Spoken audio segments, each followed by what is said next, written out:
Bismillahirrohmanirrohim. Assalamualaikum warahmatullahi wabarakatuh.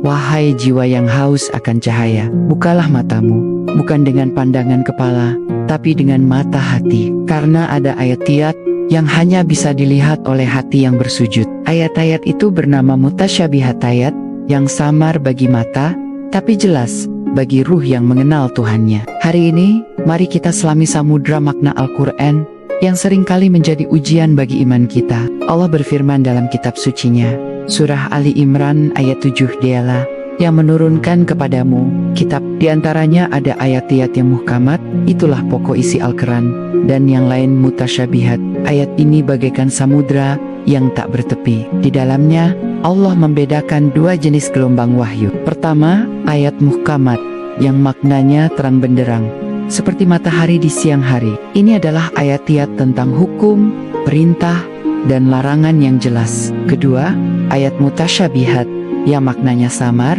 seperti bintang yang bersembunyi di balik kabut malam. Para sufi berkata, ayat muhkam berbicara kepada akal, tapi ayat mutasyabih berbicara kepada ruh. Allah melanjutkan ayat tadi. Adapun orang-orang yang di dalam hatinya ada penyimpangan, maka mereka mengikuti yang mutasyabih untuk menimbulkan fitnah dan mengkari-kari takwilnya.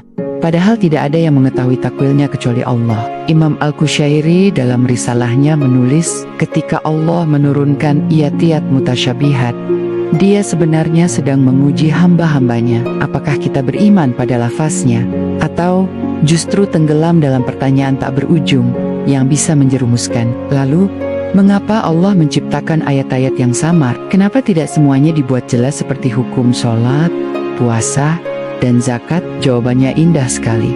Karena iman bukan hanya tentang pengetahuan, tapi tentang penyerahan.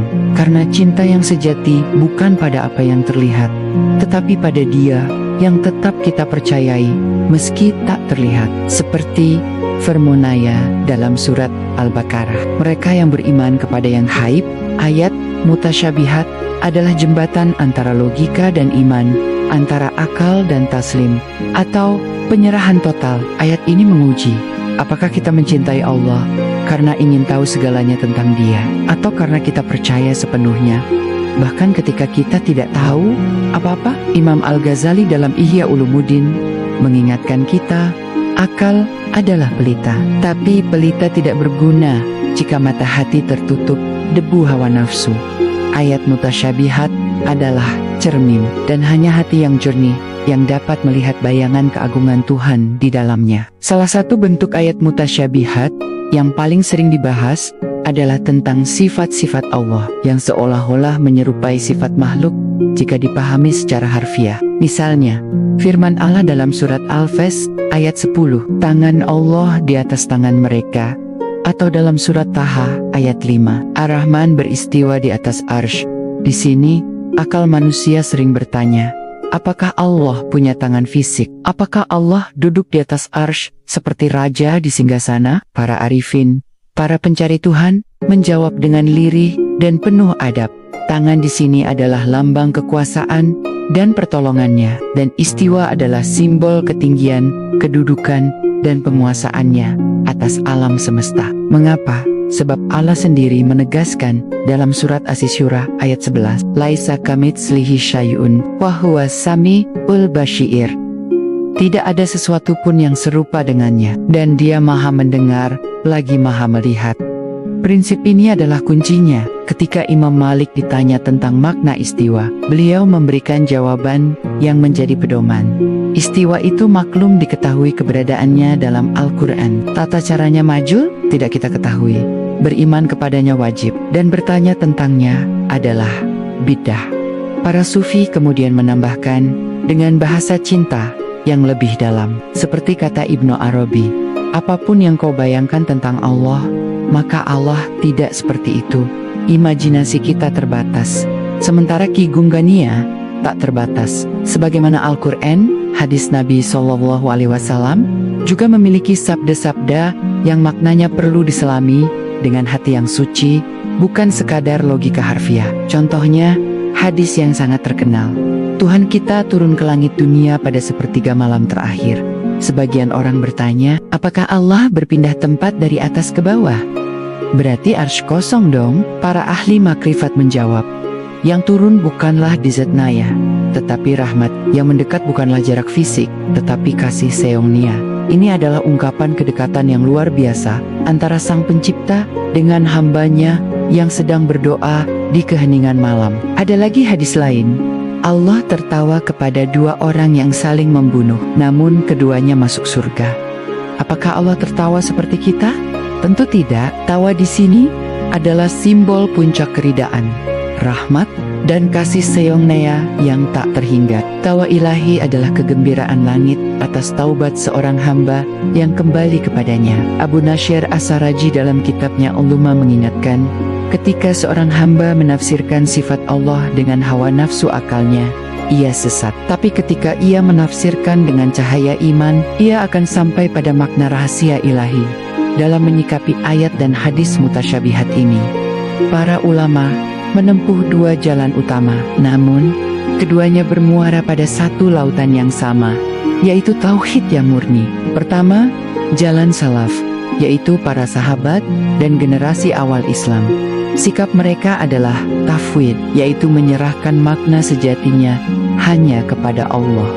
Mereka berkata, kami beriman sebagaimana datangnya, tanpa menanyakan bagaimana. Ini adalah puncak adab dan penyerahan diri. Mereka diam penuh hormat. Kedua, jalan kalaf, yaitu para ulama generasi sesudahnya. Mereka melakukan takwil, yaitu menafsirkan secara simbolik dengan makna yang layak bagi keagungan Allah. Tujuannya mulia, yaitu agar umat awam tidak salah paham dan terjerumus dalam tasyibih atau menyerupakan Allah dengan makhluk. Jadi, tangan diartikan kekuasaan, istiwa dimaknai penguasaan, dan turun dimaknai turunnya rahmat. Mereka berjalan dengan akal yang beradab. Imam Nawawi menegaskan bahwa kedua jalan ini benar. Keduanya bukan pertentangan, tetapi dua metode yang somasima, bertujuan untuk mensucikan Allah. Yang satu berjalan dengan diam penuh iman, yang lain berjalan dengan penjelasan penuh kehati-hatian. Pada Al-Qur'an, rahasia di balik ayat mutasyabihat ini adalah untuk melampaui sekadar huruf dan kata. Ayat-ayat ini bukanlah untuk diperdebatkan hingga menimbulkan perpecahan. Ia adalah cermin bagi hati kita. Ketika kita melihat ke dalamnya, yang tampak bukanlah perdebatan teologisis, tapi pantulan dari keadaan jiwa kita sendiri. Apakah hati kita dipenuhi prasangka dan keraguan, atau dipenuhi iman dan penyerahan? Seperti kata Ibnu Athaillah As-Sakandari dalam Al-Hikam, huruf-huruf Al-Quran adalah jasadnya wahyu, sedangkan maknanya adalah ruh yang hanya bisa disentuh oleh hati yang bersih.